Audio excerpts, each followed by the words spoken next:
High, আজকে এসেছি রবীন্দ্র সদনে। রবীন্দ্র সদন এসেছে একটা নতুন শর্মা র্যাপ খেতে। সেটা হচ্ছে রবীন্দ্র সদন মেট্রো স্টেশন থেকে ওয়াকিং ডিস্টেন্সে মাত্র 5 মিনিট। ওই যে ওইদিকে দেখছো, ওইদিকে হচ্ছে Rabindra Sadan metro station. Rabindra Sadan metro station থেকে ওয়াকিং ডিস্টেন্সে মাত্র 5 মিনিট।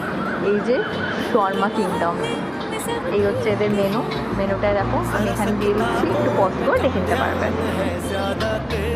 এখান থেকে সাইড দিয়ে ভেতরে ঢুকে কিন্তু ওপরে সিটিং অ্যারেঞ্জমেন্টও আছে। সাইডের গেট দিয়ে ঢুকেই কিন্তু এখানে অর্ডার করার জায়গা রয়েছে। অর্ডার করে সিটটা নিয়ে কিন্তু তোমরা ওপরে গিয়ে ওয়েট করতে পারো। ওপরে কিন্তু সুন্দর একটা সিটিং অ্যারেঞ্জমেন্ট করা রয়েছে।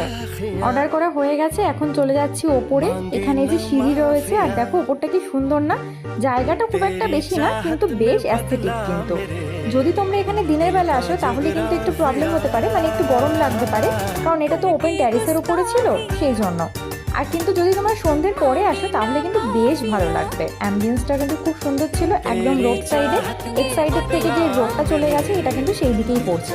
যাই হোক, বেশিক্ষণ কিন্তু ওয়েট করতে হয়নি, এর মধ্যেই চলে এসেছিলো আমাদের শর্মা র্যাপটা। এখানে দুটো টাইপের শর্মা র্যাপ নেওয়া হয়েছিল। একটা নেওয়া হয়েছিল হচ্ছে মেক্সিকান চিকেন শর্মা র্যাপ, আর একটা কিন্তু নেওয়া হয়েছিল extra cheese loaded American crispy shawarma rap.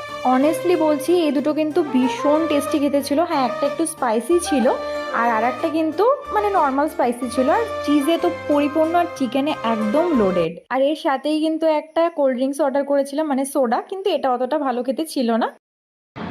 যারা অ্যাফোর্ডেবল প্রাইসের মধ্যে শর্মা খুঁজছো, অথেন্টিক শর্মা, তারা কিন্তু একবার এগুলোও এখান থেকে ট্রাই করতে পারো।